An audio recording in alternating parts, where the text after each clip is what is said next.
Hello, this is Nicole Flamer, and this is Aut2Know, episode 2.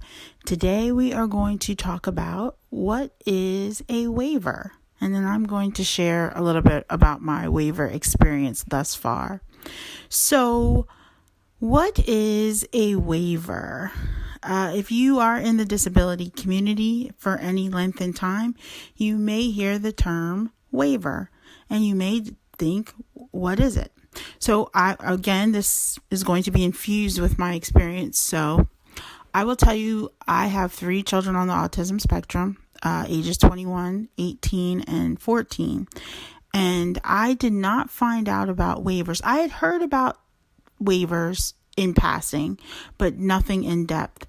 I first learned about them when my oldest son, my oldest child, who is now 21, was probably around 14 or 15.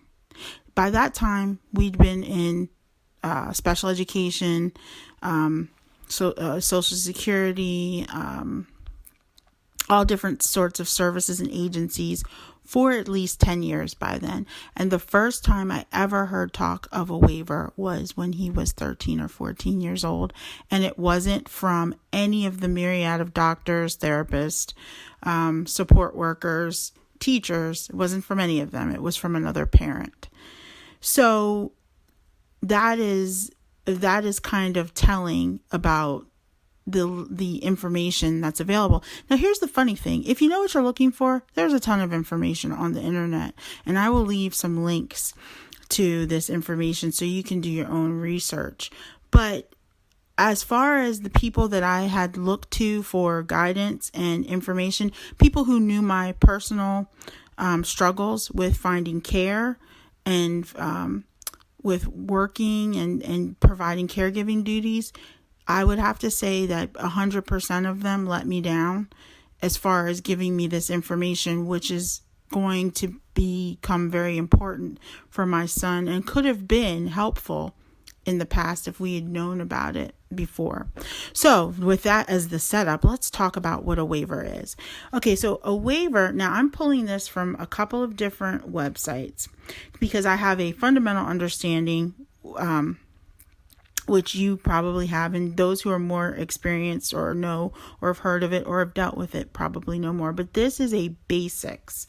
There's no loopholes or tricks or information that's not public. This is from the Department of Human Services website and also from pa.gov. This is where I'm getting my information, and then a couple of other resources that I have. And like I said, I'll list them in the description for this episode.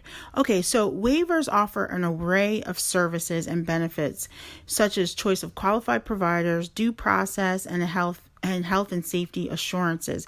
The name waiver comes from the fact that the federal government actually waives medical assistance / Medicaid rules for institutional care in order for Pennsylvania to use those same funds to provide supports and services for people closer to home and in their own communities. So that's what the basis of. It is a funding stream that we have access to, or individuals with disabilities have access to, so that they are to avoid institutionalization. Now, Pennsylvania has decommissioned the majority of their institutions. I think there's only a few open, but this is an alternative to keep people with disabilities in their home communities, in their homes, in their own homes, and taking care of their own services, or at least family members are directing their own services. So there is approximately, and this is from the Department of Human Services, 11 waivers. 1, 2, 3, 4, 5, 6, 7, 8, 9, 10, 11. You guys now know I can count. So there's approximately, there's 11 waivers, but not each waiver has their own a set of eligibility requirements, and they offer different things, right? So now we're going to switch gears to the different types of waivers. I'm going to read them off. Not all of these are applicable. There's the adult autism waiver. There is an aging waiver, alternatives to nursing home. There's an attendant care waiver, community living waiver, consolidated waiver, independence waiver, infant, toddlers, and families waiver, Medicaid waivers for intellectual disability supports and services, the OBRA waiver, and the person family directed supports waiver. Now, I'll tell you one area where I had some issue was finding each waiver has some sort of financial limitation. So this is where I had a problem of trying to find information of the limits for each waiver. The one that they were public about on the the Department of Human Services website was the person family directed support waiver. So let me explain to you what this is. The Pennsylvania person family directed support waiver is designed to help individuals with intellectual disabilities, autism, or developmental disabilities to live more independently in their homes and communities, and to provide a variety of services that promote community living, including self-directed service models and traditional agency-based service models. Now, here's the eligibility. There is no age limit for individuals with an intellectual disability or autism. That means that if your person has a diagnosis as early as 2 or 3, you can apply for this waiver. Now, see, initially, this is where I'm interjecting my experience. I was told that my child would not be eligible for a waiver until they were 21. Yes, I was told that by several people. They said I could apply for it, but they would not be able to get one until after they fully graduated out of school at 21. So we ended up actually applying for a waiver when Cyrus was about 13 or 14 years old, and he was then put on a waiting list, and we'll get into that a little bit more as well. But anyway, so level of care, here's the eligibility. So there's no age limit. You have to have a medical evaluation, a diagnosis of an intellectual disability, autism, or developmental disability.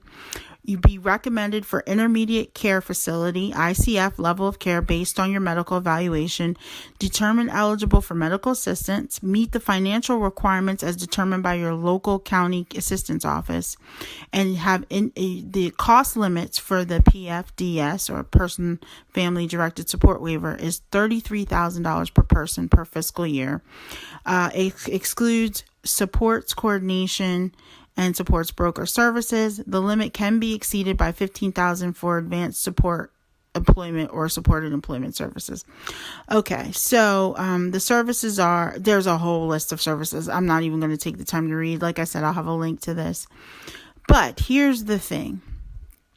For the last, 15 years, I have been struggling trying to manage work and caregiving responsibilities.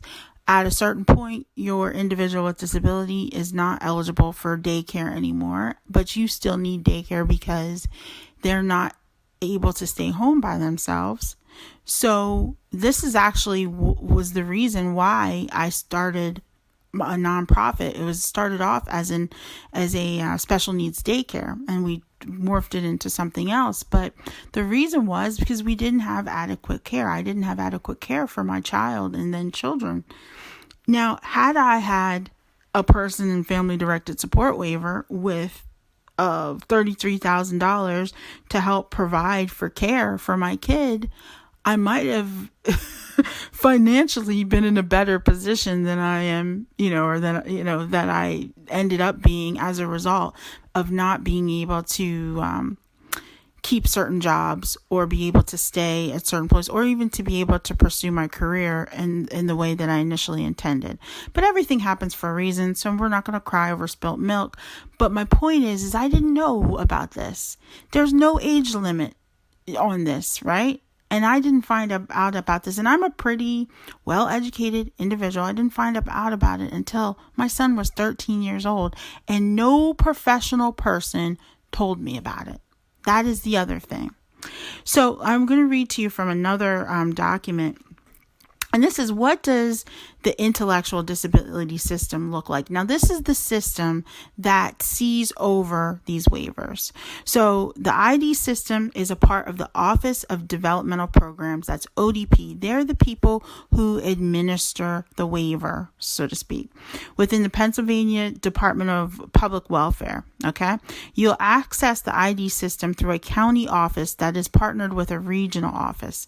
Currently, there are 4 regional offices within the state of Pennsylvania that partner with 48 county offices. If you happen to be listening to this and you are outside of the state of Pennsylvania, I do also have a link where you can do a search for your state to find out about your waiver services. This is federal monies that gets distributed through the state, and that's how it comes to us. So this is available in every state. So, but I'm talking about Pennsylvania, but I do have a link if you're interested for the other states. You will need to register in the county where you live in order to officially become part of the ID system. This will allow you to request services and supports to meet your needs. You can find, If you are unable to figure out what county office will be able to help you register, there's a telephone number. I'll also list that. The Office of Developmental Programs sets policy and guidelines for the county and regional offices to administer and implement ID programs. These policies are published and distributed through bulletins, memos, and informational packets issued by the state office. Now, just a little bit on the funding.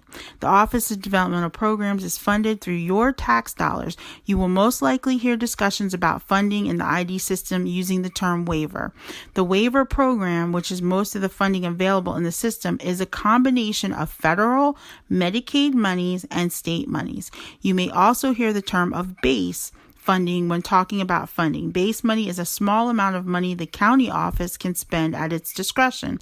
So I'm going to stop here. I'm going to call this part 1 of waivers because it's a lot of information and I don't want this to be overwhelming. So if you have questions about what we've discussed here, you can reach me at Aut2Know@gmail.com.